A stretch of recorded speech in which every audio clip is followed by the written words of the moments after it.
అవకాశం ఇచ్చేదానికైతే రెడీగా లేరు ప్రజలు. విగ్రహం పెట్టింది మా కుటుంబమే, పెట్టిన చేతులతో కూల్చాల్సిన అవసరం ఏం లేదు. అది ఏ విధంగా పడింది, దాదాపు 10-12 ఏళ్ళ నుంచి మెయింటెనెన్స్ లేదు, ఎవరు పట్టించుకోలేదు. ఏ రోజు వచ్చి గత నాయకులు సుధీర్ రెడ్డో ఇంకొకరు 1-2 సార్లు దండేసిన తర్వాత, ఎందుకంటే వాళ్ళు ఎమ్మెల్యేలు అయినారు, వాళ్ళు వైఎస్ఆర్సీపీలో ఉన్నారు, మాకు రాజశేఖర రెడ్డి మీద అభిమానంతో, పెద్దల మీద అభిమానంతో మేము అక్కడ పెట్టుకోవడం జరిగింది. వీళ్ళు ఎమ్మెల్యేలు అయినా కూడా, వైఎస్ఆర్సీపీ ఇన్ఛార్జీలు అయినా కూడా వాళ్ళ ఊర్లలో పెట్టుకోరు. రామ్ సుబ్బారెడ్డి రాజశేఖర రెడ్డి చనిపోయినప్పుడు డైరెక్ట్గా ఏటలు కోసుకొని డిన్నర్ చేసుకున్నాడు. ఈరోజు ఆయనకు ఏందో రాజశేఖర రెడ్డి మీద అభిమానం ఉన్నట్టు, ప్రేమ ఆప్యాయతలు ఉన్నట్టు ఇవన్నీ మాట్లాడుతూ ఉన్నాడు.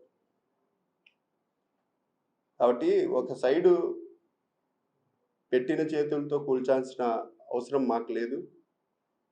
రాజశేఖర రెడ్డి గారు అంటే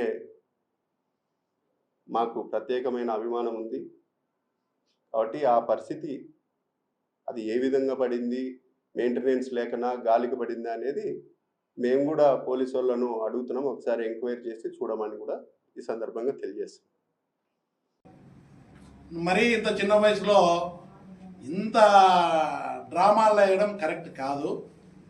నేను ఎక్కడైనా రాజశేఖర రెడ్డి మరణంలో దాన్ని ఎక్కడైనా కూడా మాట్లాడినానని కానీ, ఎక్కడ కూడా ఏదో పొట్టేళ్ళు కోసుకొని డిన్నర్ తీసుకున్నామని కానీ ఒక్క ఆధారం చూపించిన రాజకీయాల నుంచి తప్పుకుంటా.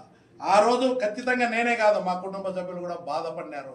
రాజకీయంగా వ్యతిరేకంగా ఉన్న ఈ రాష్ట్రానికి మంచి చేసిన నాయకునిగా ఆ రోజు ఇంకా 10 కాలాల పాటు ఉండాలని కోట్ల మంది ప్రజలు కోరుకున్నారు. అందులో బాధపడిన వాళ్ళం మేము కూడా ఒకండి. అంతే తప్ప నీలాగా అన్నం పెట్టిన కుటుంబానికే వెన్నుపోటు పొడిచి డ్రామాలు చేసే పరిస్థితి నా దగ్గర లేదు. నేను ఎప్పుడు చేయను, ఉన్న వాస్తవం మాట్లాడతా. చంద్రబాబు నాయుడు దగ్గర ఉన్నప్పుడు చంద్రబాబు నాయుడు ఉన్నా ఏదైనా వాస్తవాలే మాట్లాడుతూ ఇప్పటికప్పటికి. ఈరోజు సాగునీరు వచ్చిందంటే ప్రతి ఒక్కరూ తప్పనిసరిగా యూట్యూబ్లోకి వెళ్ళి కడప వార్తను లైక్ చేయండి, సబ్స్క్రైబ్ చేయండి. ఇట్లు మీ జి రమణయ్య, ఎడిటర్, కడప వార్త.